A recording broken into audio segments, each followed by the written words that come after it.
everyone, welcome to our fourth inspiring chat, and today it is with Amy McGlashan from Amy Louise Fine Jeweller, and we're actually back in Mildura, my hometown, where Amy lives, and I'm in her studio and I'm going to pick her brains about her jewellery career, her life, her artistic flair, so you're going to love getting to know Amy.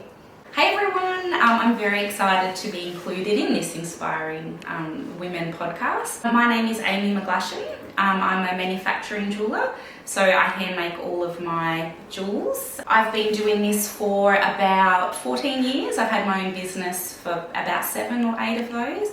So it's a bit of a journey to become a jeweller.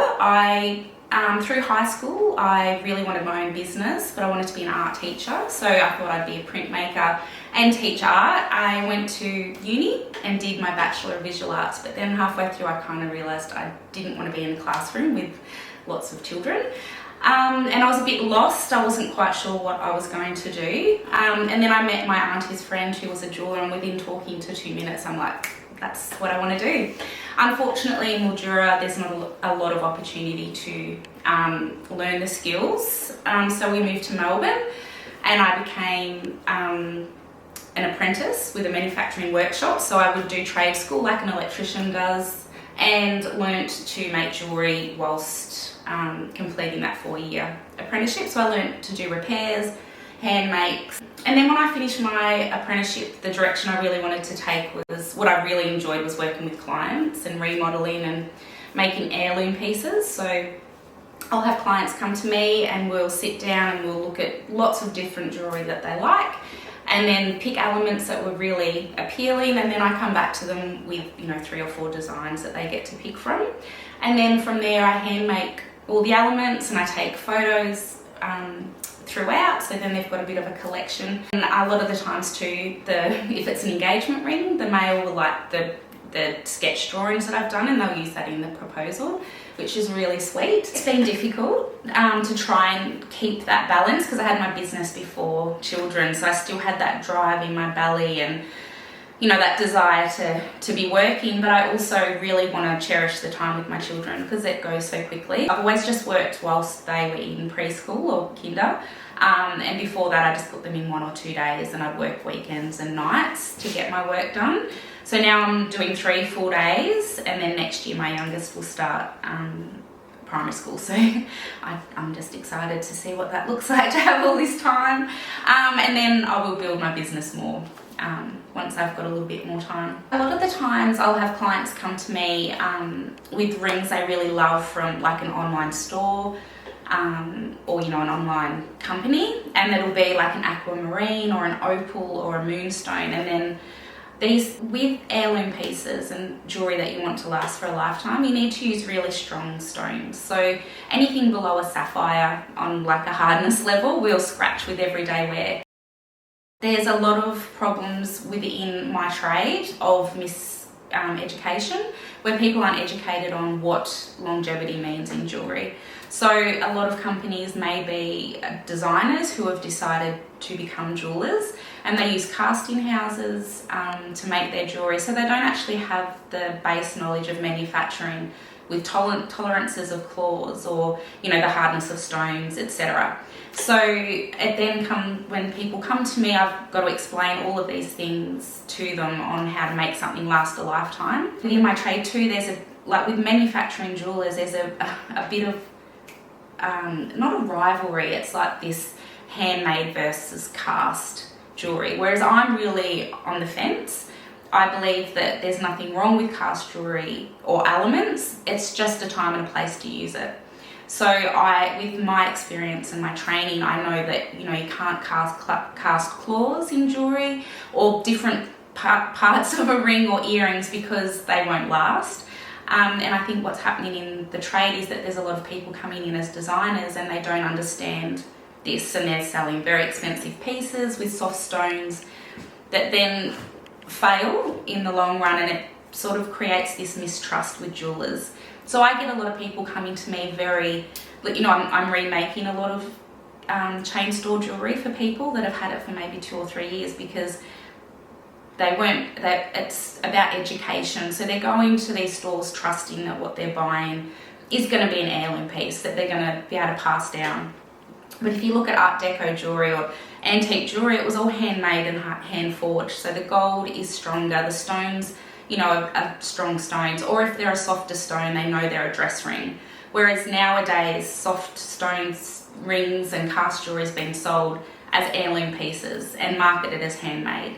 So what's happening is these pieces are breaking and failing, and people are, not understanding. So I do a lot of education within my job to explain this to people, and pretty much you get what you pay for. If if you're buying a ring from a chain store, or someone that's selling cast jewellery, there's a lower price because it's been made overseas.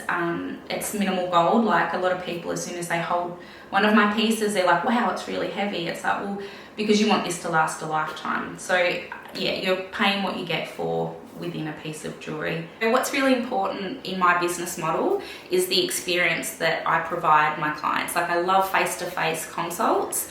I gauge so much from sitting down with my clients. So it will start off with, I'll get my clients to pick, so many rings or earrings or different styles that they really love. And then we sit down together and we talk about all the things that they like about all of these jewellery pieces. Even if it's a ring, we'll go through earrings and pendants that they might like. Then I get a really good feel of what their style and what they're after.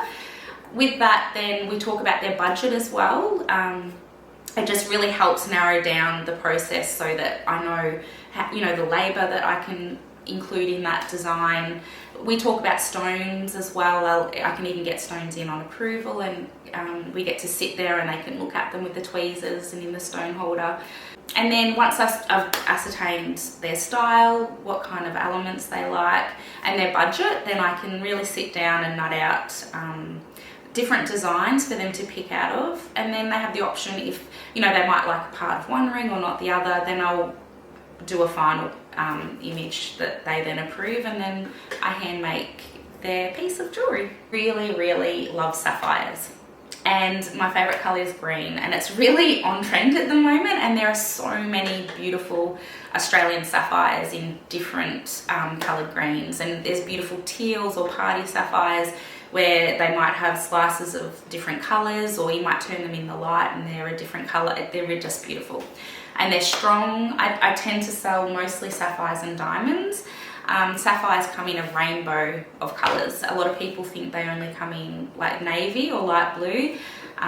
Any shade you like, we could find. And they last as well. So I find it really hard to sell a ring with softer stones, and I always will tell my clients that this will scratch. You can't wear it every day and forget about it. It's something that will wear over time. So I feel more confident selling harder stones because I know that the client's going to get a lot more wear out of it without having to take it, unset it, polish it and then reset it. So it's just extra cost as well. One of my favourite clients was in Melbourne. His name was John. He's passed away recently. A beautiful man. So his wife had passed away, and he wanted to have he brought his daughters in with him to come and meet with me. He wanted to provide them with this beautiful experience where they could design whatever they wanted, and I dismantled and melted down their mother's jewellery, and he was just beautiful. What he was doing for his daughters and what he was providing, not just using their mum's gold in a new piece, but it was being involved in designing. It was really beautiful. So they chose, angel wings with little diamonds, and then put one of the bigger diamonds in the bottom. So he was my favourite, most moving client. I still remember him. That's something that's bothered me a little bit with fashion trends. Victoria Beckham had a large pear stone on a really fine band. It was beautiful and absolutely stunning, and I've had people come to me wanting that real minimal look. And I will definitely do it, but there's certain tolerances, and I've seen on the market a lot of people following that trend, but that they don't understand that you need to have a band a certain thickness and width for it not to bend like in everyday wear. So an implication of fashion trends is then designers will get on board and sell these pieces of jewellery based off of a celebrity's ring, but structurally too fine or it's just not substantial enough to last. So there's lots of ways around that, like making the band higher. So when you look down, it's still thin, but it's still got the structure. But all of that comes with knowing the manufacturing side of jewelry. So I think sometimes it's a beautiful and, appealing career to get into. But if you don't know the foundations of jewelry, sometimes, designers get into the trade that, don't have that education and are producing fashion pieces that aren't heirloom pieces. So it can be really problematic. Since I've had my children, I've really put my business on the back burner. I've been doing just consult only, like with clients. So I just do word of mouth. I don't advertise. I'll just use my Instagram to upload, finished pieces and the progress photos of that piece being made. And I find that the business I'm getting is enough for me to work part-time without, spruiking too much. So my plans next year when my youngest is at school is to really have my website, but have a very educational website. Not saying come and buy from me, saying just questions you need to ask. If you're going to buy something online, ask these questions. Just educate people about jewelry. I'm so passionate, and I think my problem as a businesswoman is that I'm an artist first and a jeweler second. So for me, my passion is educating people on having an heirloom piece. There's nothing more disappointing than something breaking or not lasting. So my next step is really honing in on education and providing, an online store where I've got handmade pieces and have them sectioned. Like I'm not against cast jewelry, I just know what elements to use. And I will be really open about, this is all handmade, and maybe put, the finished piece and some the progress photos, and then have a cast section and explaining, how something's made. So peeling back that layering of saying this piece is handmade, even if a part of it's cast, educating people that it's not handmade, that it's a combination of traditional skills and cast elements. So I think I see a lot of education moving forward within my product. So since having children, obviously my time is quite limited.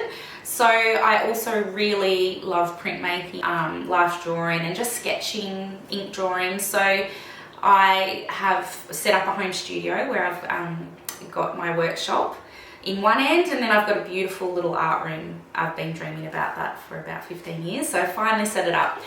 And it means that I can come out at night time when the kids are asleep, and I just have a potter and a bit of a paint, and I'd like to next year really get that up and going and have my artworks for sale as well, because I really, really enjoy both sides of my creative career. I'm really quite lucky. I have a lot of people say, oh, you're so lucky you get to, do exactly what you love. And I'm not smug, I am really lucky and I really love it. But I also worked very, very hard to get here. I've done a bachelor for a 3-year bachelor degree, and then I did a 4-year apprenticeship.